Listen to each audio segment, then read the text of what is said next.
बिस्मिल्लाहिर्रहमानिर्रहीम। अस्सलाम वालेकुम। कैसे हैं आप लोग?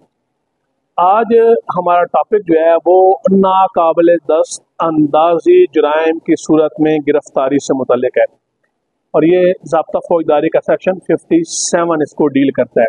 जनरली ये एक सबको मालूम है और कानूनी तौर पर भी है कि किसी भी शख्स को नाकाबिल दस्त अंदाजी जुर्म के इर्तिकाब में गिरफ्तार नहीं किया जाता, बल्कि गिरफ्तारी काबिल दस्त अंदाजी जुर्म की सूरत में ही अमल में लाई जाती है।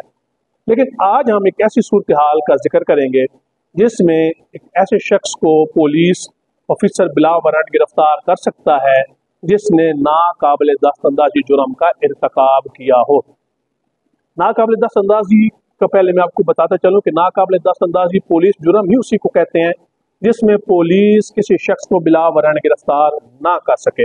एक ऐसा सिनेरियो 57 बताता है कि जब किसी पुलिस ऑफिसर की मौजूदगी में कोई शख्स काबिल दस्त अंदाजी जुर्म का इर्तिकाब करता है और पुलिस ऑफिसर उससे उसका नाम और पता जानने की कोशिश करता है, तो वो शख्स जिसने काबिल दस्त अंदाजी जुर्म का इर्तिकाब किया है नाम व पता बताने से इनकार करता है या ऐसा नाम और पता बताता है जो कि पुलिस ऑफिसर की नज़र में गलत है, तो पुलिस ऑफिसर ऐसे शख्स को बिला वारंट गिरफ्तार कर सकता है।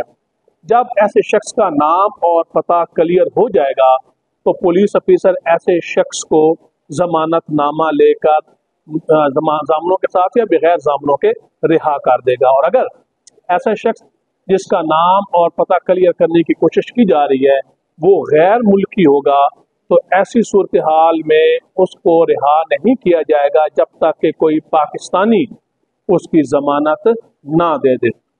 अगर 24 घंटों के अंदर ऐसे शख्स का नाम और पता क्लियर नहीं होता या वो अपना नाम और पता नहीं बताता तो ऐसी सूरत हाल में उस शख्स को मजिस्ट्रेट के रूबरू पेश किया जाएगा और मजिस्ट्रेट साहब जो हुक्म देंगे उसके मुताबिक कार्रवाई अमल में लाई जाएगी।